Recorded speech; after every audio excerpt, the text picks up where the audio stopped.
السلام عليكم ورحمة الله. حبايبي عاملين ايه؟ يا رب تكونوا بخير وفي احسن حال وراحة بال يا رب العالمين.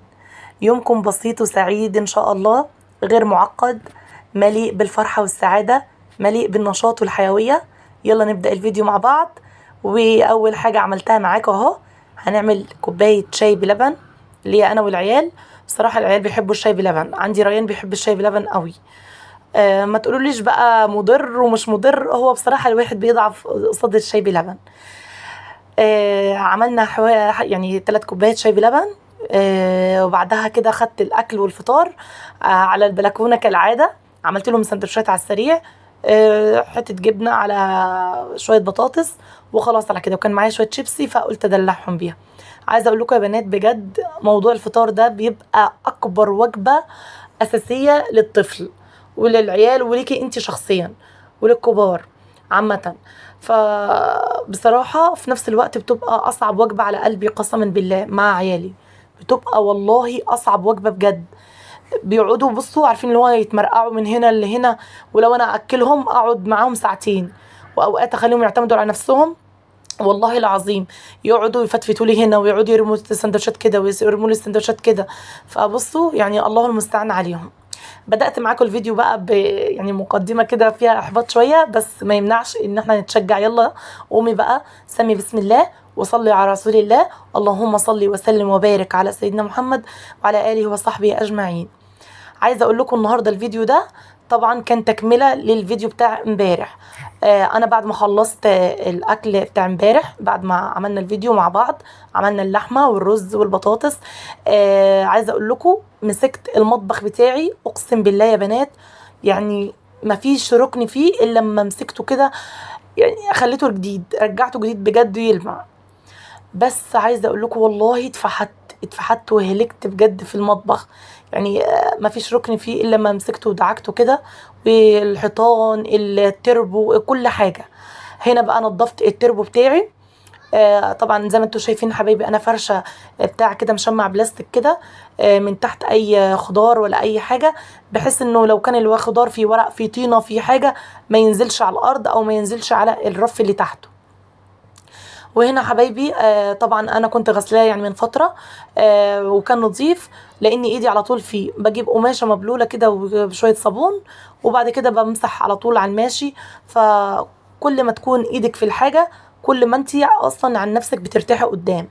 يعني شايفين انا طالما ايدي في الحاجه يا دوب قماشه مبلوله وقامت بالغرض وقامت بالواجب وخلاص على كده.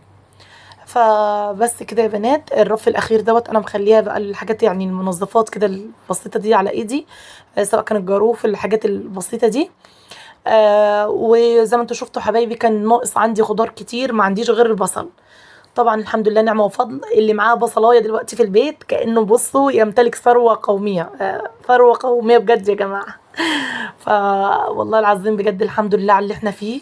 الحمد لله على يعني كل ما تضيق بيك الحال قولي الحمد لله، وربنا يرفع عنا الغلاء والوباء يا رب العالمين. هنا حبايبي انا بصراحه ما بحطش في التربو حاجات كتيره من انواع الخضار، يعني بفضل احفظها في التلاجة. هو تقريبا غير البطاطس بس والبصل اللي انا بحطهم في التربو، باقي الخضار بحطها في التلاجة. هنا يا بنات زي ما قلت لكم الرف الاخير دوت انا بحط فيه الاكياس بتاعه القمامه، اعزكم الله. فالاكياس طبعا اللي هي اليوميه، اللي هو مثلا احمد كان جايب مثلا حاجه من بره، سوبر ماركت، اي حاجه كده من السوق، فبفضل حاجه والاكياس بتاعتها بحطها كده في كيسه في بعضها، او بستخدمها للزباله او للقمامه اليوميه. طبعا بتوفري بقى اللي هي شنطة الأكياس أو دستة الأكياس دلوقتي. فاستخدموا الأكياس بتاعتكم دي اللي بتجيبوها من السوق وبتجيبوها من السوبر ماركت. فيعني إيه مشوا الحال وما تقفوش عند حاجة معينة. هنا بقى خلصت الجنب اللي تحت دوت زي ما انتوا شفتوا حبايبي، التربو كله خلص معايا اهو.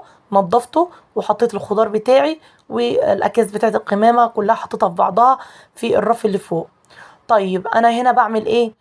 انا يا حبايبي هنا صفيت الشوربه بتاعت اللحمه اللي هي امبارح، وقلت احطها في الحله الستانلس دي واحطها في الفريزر بحيث ان انا استخدمها تاني يوم عشان نشوف هنعمل غدا ايه. فهنا بقى يا بنات لقيت كارثه. ايه الكارثه بقى يا نوره اللي لقيتيها؟ لقيت كارثه في التلاجة بتاعتي. والله العظيم لقيت كارثة. شايفين يا بنات، كان في كوباية لبن او كوباية حليب انا مخليها من بالليل خلاص، فقلت اما اعمل بيها تاني يوم كوباية قهوة. فالام ايه بقى، عيالي بقى ياخدوا حاجه مثلا، يشربوا ميه، يعملوا كده مثلا، ياخدوا اي حاجه في التلاجة، راحوا كبوا كوبايه اللبن كلها. عايزه اقول لك اقسم بالله كوبايه اللبن بقى كانت كبيره، فاتكبت بقى، يا ريت اتكبت على رف واحد بس، لا ده قامت بالواجب وكبت بقى، يعني قعدت تنقط على الرفوف اللي تحت، وخزين كتير انا حطاه في الدرج بتاع التلاجة. سواء كان مثلا دقيق، رز، كريم شانتيه، الكلام دوت، كل دوت لقيته يا بنات كله عبارة عن انه نقط من اللبن فوقيه. فطبعا مع مرور الوقت اللبن بيعمل ريحة غير يعني وحشة بصراحة. فقمت لا، ده الكلام دوت مش هينفع بقى بالطريقه دي. جبت بقى شويه صابون، جبت السلكه بتاعتي والقماشه بتاعتي، كل شويه بروح بعد ما تتبل مني وبتاخد سوائل كتيره، بروح اغسلها على الحوض وارجع. يعني عايزه اقول لكم والله العظيم بجد الفيديو دوت لازم تشجعوني فيه وتدوسوا لي لايكات كتير جدا جدا، لاني انا اتفحت، والله اتفحت، وطاقتي يعني استنزفت بجد يعني. فعلى فكرة أنا مسرعة لكم الفيديو يعني بما فيه الكفاية، لأني لو كنت مخليه لكم يعني تقريبا كان داخل على 55 دقيقة. يعني بص يا بنات بجد والله العظيم الواحد بيتعب قوي قوي. الحمد لله أنا بتعب كتير جدا جدا والله العظيم، يعني رحم الله امرئ عرف قدر نفسه. بس يعني مش مستنية شكر من أي حد غير من ربنا سبحانه وتعالى. ثم انتوا حبايب قلبي، أتمنى انكم انتوا تشجعوني، دوسوا لايك كتير يا بنات. أتمنى لو انتي وصلتي لحد هنا ونسيتي تعملي لايك، يا ريت تدوسي لايك دلوقتي. لأن يا بنات كنت عايزة أتكلم معاكم في حاجة برضو، موضوع الساعات دي بتاعت اليوتيوب. اليوتيوب طالب أو يعني من الشروط بتاعته إنك تحققي 4000 ساعة و1000 مشترك. انا خلاص حبايب قلبي الحمد لله الحمد لله، ال1000 مشترك يعني ما بقيش عليهم كتير، الحمد لله طبعا. فده فضل الله، ثم انتوا حبايبي ربنا يديمكم نعمة في حياتي. انما بصراحة ال4000 ساعة دي بقى اللي بتعجز بصراحة. يعني انا مش عارفة اعمل ايه يا بنات، والله العظيم انا شد حيلي بما فيه الكفاية اهوت في قناتي، وعمالة والله العظيم قلت هضغط على نفسي وهنزل كل يوم فيديو، و بحيث ان انا يعني ايه احقق اي حاجه في ال4000 ساعه. يعني تخيلوا بعد التعب اللي انا بشوفه دوت، ولسه والله العظيم ما كملتش حتى 200، حتى ما كملتش 200 ساعه، وبيقول لك خلاص شهرين او 3 شهور والسنه الجديده في اليوتيوب بتبدا تقريبا من شهر 11. هو بيحسب لك اللي هو التفاعل بتاع القناه. فانا لو جه عليا شهر 11 وما كنتش مكمله ال4000 ساعه، والله العظيم يا بنات بجد يعني هيوقف لي الدنيا دي كلها وهيوقف لي القناه. فاتمنى بجد يعني من كل قلبي ان كنتوا حبايبي تقفوا معايا يعني، ولكل مثلا اللي معاها حبايبها، اخواتها، اصحابها، طبعا كلنا طبعا ما فيش بيت دلوقتي الا ما بيكون فيه نت. فاتمنى انك انت تشيري لي اي فيديو او فيديوهين اللي يقدرك عليه ربنا لاصحابك وحبايبك، بحيث انهم يعني يسمعوا الفيديو من الاول للاخر. فده يكون يعني ساعدتيني ان قناتي تستمر ان شاء الله، واني احقق 4000 ساعه. وغير كده بتكوني يعني ساهمتي في نشر الخير، وربنا يجعله في ميزان حسناتك يا رب العالمين. فاتمنى بجد يا بنات ان كنتوا يعني ايه تشدوا حيلكم معايا وتتفاعلوا. ربنا يا رب كده يعني يكتب لكم ان شاء الله زياره بيته الحرام، ويحقق لكم كل اللي بتتمنوه يا رب العالمين يا رب. هنا بقى سامحوني في الإطالة على القناة، بس يعني حبيت ألفت نظركم للحتة دي، يعني لأني عايزة أقول لكم فعلا يعني موضوع اللايك والكلام ده مش كلام بيتقال كده وخلاص، لا اللايك فعلا بيفرق يا بنات في انتشار القناة، وبيخلي القناة تنتشر لغيرك من المتابعين، ويخلي المتابعين كلهم يشوفوها مثلا، أو غير المتابعين يعني اللي موجود عندي على القناة مشترك بيشوفها وغير المشترك مثلا. فأتمنى بجد يا بنات إن كنتوا تشدوا حيلكم معايا، والله ولي التوفيق فعلا. هنا بقى حبايب قلبي بعد ما خلصت الرخامة وغسلتها غسلة نظيفة وعقمتها برضو ونشفتها، وخلصت كل الادراج بتاعة المطبخ، مسحتها من بره والدواليب كلها. جيت هنا بقى على الكارثة الأفظع، مواعين بالهبل. يعني طبعا كان في اليوم دوت أنا طبخة لحمة ورز وبطاطس، فشوفوا بقى المواعين بقى اللي هعملها كده. فغسلتها دينا اهوت كلها، واغسل الحله بتاعت اللحمه اهوت واخليها تلمع زي الفل بعد ما كانت خلاص كده.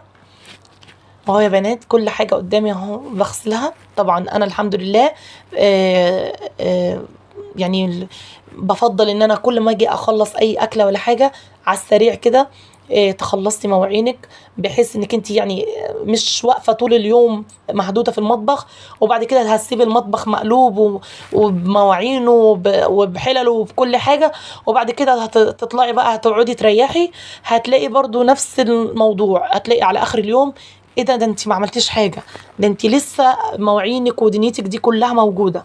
فلو انت بتطبخي مثلا ولا اي حاجه وانت مثلا الطبيخ على النار، حاولي انك انت تخلصي يعني شويه، يعني شويه كوبايات، شويه اطباق، شويه حلل، هتلاقي نفسك طول الفتره اللي انت واقفاها في المطبخ ايدك في المواعين، فخلصتي يعني ايه، خلصتي المواعين كلها. فانا بعمل كده يا بنات، مش شرط اخلصها كلها في وقت واحد، ممكن على مدار يعني ايه، على مدار وقفتي كلها في المطبخ تلاقوني مثلا بجزء المواعين لاطباق اللهم صل على النبي، لحلل، لكوبايات، الكلام ده. صلى على رسول الله كتير، اللهم صل وسلم وبارك على سيدنا محمد وعلى اله وصحبه اجمعين. طبعا بعد ما خلصت الكميه كلها مسكت بقى ادعك هنا الرخامه والحيطه بتاعت اللي ورا الحنفيه دي. وهو يا بنات وما تنسوش طبعا الخلاط اهم حاجه. انا بقول لكم انا اتهلكت اقسم بالله العظيم وبعيط، فعلا انا خلصت والله العظيم اليوم دوت خلاص مش قادره، والله العظيم كنت بصوت من ظهري. انا مش عارفه يا بنات بجد ظهري دوت يعني الحمد لله الايام دي بقى يشد عليا جامد جامد، لان المجهود اللي انا بعمله والله العظيم من ساعه ما بصحى لحد ما باجي يعني يعني يا ريت كمان بنام بدري او مثلا بريح، لا والله العظيم ربنا وحده اللي عالم انا يومي بيعدي ازاي. ف يعني الحمد لله طبعا، الحمد لله دائما وابدا. طول ما لساننا عامر بذكر الله اكيد ربنا هيفك لنا يعني ايه، وهيفتح لنا الابواب المغلقه. هنا حبايبي طبعا الغدا بتاعي بتاع امبارح ده اللي انا كنت مشاركاه معاكم، وطبعا انا فصلت الفيديوهين عن بعض، قلت عشان الفيديو كبير جدا جدا، ولو ما كنتش عملت كده كان يعني كان هيعدي الساعة واكتر. هنا بقى اكتر حاجة طبعا يعني الستات بتعاني منها، البوتاجاز. البوتاجاز بتاعك حطي حبة صابون كده حلوين، وهاتي السلكة كده محترمة ستانلس زي اللي انا ماسكاها كده، وبصي اقعدي رغي كده مع نفسك، هتلاقي الرغاوي بتديكي طاقة ايجابية. اه والله انا الرغاوي يا بنات بتديني طاقة ايجابية، ان انا يعني يعني بصوا حتى هتلاقوني ان انا خلاص كده هغسل البوتاجاز وخلاص، لا ده الرغاوي نفسها هتخليني امسك الحيط اللي ورا البوتاجاز وادعك الدنيا كلها.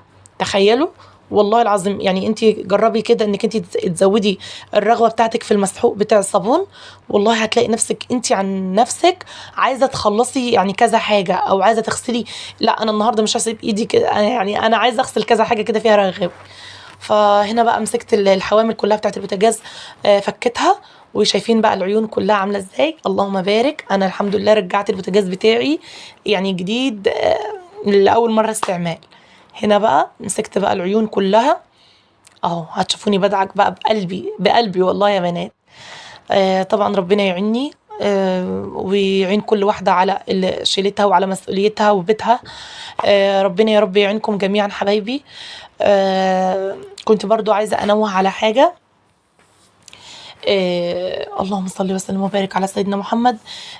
في ناس كتير كتير بتهمل موضوع العيون من تحت والمراية، يعني بتهتم بالجزء اللي فوق بس، لا يعني راعوا ان في موضوع يعني في تكملة للبوتاجاز لتحت. ف بصراحة يعني قلت اما اشارك معاكم الحتة دي، لاني اوقات كتير جدا جدا بشوف يعني ناس كتير مش مركزة غير على الحتة اللي فوق وعلى الجوانب اللي بتاعت البوتاجاز ما بتبصش عليها اصلا. ف يعني بوتاجازك بجد الاجهزه الكهربائيه دلوقتي بقت اسعارها خياليه، فحافظوا على الحاجه يا بنات. يعني طول ما انت محافظه على حاجه وايدك فيها والله العظيم الحاجه بتعيش، بتقعد معاكي من قديم الازل. هنا بقى زي ما انتوا شفتوا بركب بقى العيون بعد ما غسلتها والشعل كلها اهو، وهو هركب الحوامل معاكم. وطبعا غسلت المرايه بتاعت البوتاجاز غسله نظيفه وخليتها تلمع. انا حاسه ان الفيديو طال شويه، بس معلش يعني سامحوني. ده روتين يعني من الاخر، من اللي قلبكم بيحبه. لو انت يعني شايفه ان البوتاجاز بتاعك مدعوك، او يعني في دهون كتيره، في اتساخات، في حاجات كتيره كده، قومي كده سمي بسم الله، واستعيني على شغلك كده وشغل البيت بالله سبحانه وتعالى. هتلاقي والله العظيم بصي، يعني ربنا وفقك كده واداك الصحه انك انت يعني تساعدي نفسك بنفسك. هنا زي ما انتوا شفتوا كده الحيطان كلها بتاعت المطبخ اهو غسلتها غسله نظيفه اهو.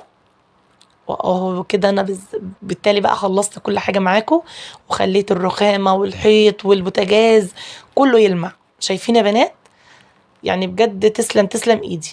هنا بقى يا بنات المواعين اللي كانت مغسوله، يلا بقى نرصها مع بعض اهو. يعني بصراحة يعني ما فيش مكان في المطبخ إلا لما مسكته كده، يعني دعكته وخد مني تنظيفة محترمة. فطبعا الحمد لله دائما وابدا، الحمد لله على نعمه الصحه. نعمه الصحه دي يا بنات والله العظيم، يعني فعلا الصحه تاج فوق رؤوس الاصحاء. كل اللي يدعي الايام دي طول ما انت صحتك مساعداكي، يعني ما تشكيش من هم اي حاجه. بجد قسما بالله انا شايفه ان الصحه دي حاجه اساسيه خالص، ولا كنوز الدنيا والله العظيم تغني الواحد عن صحته. ربنا يدينا يا رب العالمين الصحه كلنا، ويبارك في اعمارنا. برضه يا بنات يا ريت تسيبوا لي في الكومنتات ارائكم. انتوا شايفيني في ايه اكتر؟ يعني روتينات، يعني تحبوا انزل لكم كام فيديو خاص بالروتينات في الاسبوع، وكم فيديو خاص بالاكلات؟ يعني برضو رايكم يهمني، لان انتوا متابعيني وانتوا اللي متابعيني، فيعني المفروض انزل لكم الفيديوهات على ذوقكم انتوا. فربنا يديمكم نعمة في حياتي، وشكرا من القلب على كل اللي اشترك جديد في قناتي. انا بجد برحب بيه من كل قلبي. ربنا يا رب كده يجعلني عند حسن ظنكم دايما، واقدر يعني افيدكم ان شاء الله بكل جديد وكل خير ان شاء الله. وانتظروني يا بنات، باذن الله باذن الله المطبخ ده كله ان شاء الله هجدده معاكم. بس باذن الله باذن الله كده انا مستنيه حاجه كده، يعني اخلصها ان شاء الله، واخلص حاجات كتيره يعني على دماغي، وان شاء الله باذن الله هنجدده مع بعض، ونخلصه كده ونشوف تجديدات المطبخ دي على قد الايد هنعملها ازاي. هنا بقى زي ما انتوا شفتوا حبايبي، خلصت بقى البوتاجاز والرخامه والحيطان كلها، وكده بقى هكنس الارضيه. شلت السجاده وهكنس الارضيه. شايفين انا بقيت ميه، قسما بالله هدومي دي كده تعصروها عصر عليا. طبعا الحمد لله اهو يا بنات. هشيل بقى الزباله دي كلها، اعزكم الله. وطبعا طلعت التربو بره بعد ما نضفته وكل حاجه، قلت عشان انا خلاص كده انا لازم ادي المطبخ دعكتين حلوين كده. علشان ايه؟ مش عارفه، حاسه ان الشرشوبه النهارده مش وقتها ان انا امسح كده على الماشي بالشرشوبه اهو. طبعا سامحوني برضو الجو حر، وانا مش عارفه البس كام طرحه ولا البس حاجه. يعني عايزه اقول لكم الطرحه خفيفه او شفافه، فالموضوع صعب بصراحه في الجو الحر مع المجهود، فانتي ما بتكونيش طايقه نفسك اصلا. هنا بقى برضو هخلص الكيس دوت، هشيله بتاع القمامه، وهشيله كده وهغسله غسله نظيفه حلوه كده الباسكت نفسه. انا بصراحه يعني معايا باسكت كبير، بس بحب ان انا احط في الجردل الصغير دوت، بحيث اني يعني ما بحبش احتفظ بالزباله كتير علشان اتخلص منها اول باول، فاهمين؟ ما بحبش فكره الباسكت الكبيره، وانك تحطي كيسه كبيره كده في الباسكت، لان ممكن تعمل ريحه وحشه، ولا قدر الله تجيب حاجه وحشه مثلا، خاصه احنا في صيف. هنا يا بنات بقى جبت شويه اوكسي، ونزلت بقى بالرغاوي، ويلا بقى ندعك المطبخ دعكتين حلوين، ونشم بقى ريحة النظافة، ونشم ريحة الأوكس كده في المطبخ، ولا كأنك طبختي ولا كأنك عملتي أي حاجة خالص. ايه رأيكم يا بنات بجد في الفيديو المحفز المنشط المشجع ده؟ يعني بصوا، غسيل التلاجة تلاقوا، غسيل مطبخ تلاقوا، غسيل بوتاجاز، يعني 3 في 1. اتمنى بجد تشجعوني وتدوسوا لي لايكات كتير كتير جدا جدا، علشان ان شاء الله كده الفيديو ينتشر. هستودعكم ربي سبحانه وتعالى، و يعني اتمنى بجد ان كنتوا تشجعوني. لو لقيت تفاعل كتير كتير جدا ان شاء الله هعمل معاكم، يعني بصوا هعمل معاكم حاجات كتيره جدا. واتمنى اللي دخل جديد في قناتي ما يندمش انه دخل ولا اشترك، لا بالعكس يندم انه ما اشتركش من زمان في قناتي. ربنا يديمكم نعمه في حياتي، ربنا يحقق لكم كل اللي بتتمنوه، ربنا يرزقكم زياره بيته الحرام ان شاء الله انا واياكم يا رب العالمين. طبعا قلت اما اغسل برضو حته الطرقه دي اللي قدام التلاجة، ما بين التلاجة وما بين المطبخ. وهنا بقى زي ما انتوا شفتوا حبايبي عماله ادعك يعني يمين شمال، الاقي برضو حاجات ظهرت كده، فكله كده كله مع بعضه. وهجيب بقى الميه هنا وهرش وهمسح خلاص كده بالمساحه، وكده اكون خلصت معاكم يعني المطبخ. الحمد لله ده اول حاجه في التنظيفات. يعني انا عايزه اقول لكم والله العظيم كل يوم ايدي في الشقه، بس برضو برجع واقول لا دي اول حاجه في التنظيفات، على بال ما اخلص اول حاجه تلاقوني لو مسكت الحاجه التانية الحاجه الاولانيه باظ يعني ايه اتبهدلت تاني. فطبعا الحمد لله. ويعني الواحد اهو برضو نظفت المطبخ تنظيفة عميقة الحمد لله. حتى لو دخلت المدارس ولا حاجة برضو هتلاقوني يعني ايه على الماشي ان شاء الله كده، سواء كان طبيخ يعني الاكل بتاعنا نشاركه على الماشي. فقومي بقى تشجعي وابدأي بقى كده، لو انتي مثلا مطبخك متبهدل ولا حاجة قومي استعيني بالله وخلصي ابدأي المطبخ. بس بعد ما تشاهدي الفيديو معايا للاخر وتعملي لك كوبايه نسكافيه كده وتشجعي وتنشطي وسيبي لي لايك وكومنت حلو وبسيط زيك. وهنا بقى كده خلصت الارضيه عايزه اقول لكم خليتها تلمع، كمان نشفتها بقماشه. وخلصت كده هنا الفوط بتاعت المطبخ بتاعت الاستعمال، غسلتها بالكلور وبالاوكسي وميه سخنه وخليتهم يلمعوا ونضفتهم كده. وهنشرهم على البلكونه الصغيره بتاعتي اللي هي الشباك. هسيبكم في حفظ الله ورعايته، استودعكم الله الذي لا تضيع ودائعه. ده كان الشكل النهائي والفينش بتاع المطبخ بعد ما خلصته. كل الدنيا دي الحيطان والرخامه والارضيه والبوتاجاز كل دوت كان نظيف الحمد لله وبيلمع. خرجت من المطبخ زي الفل.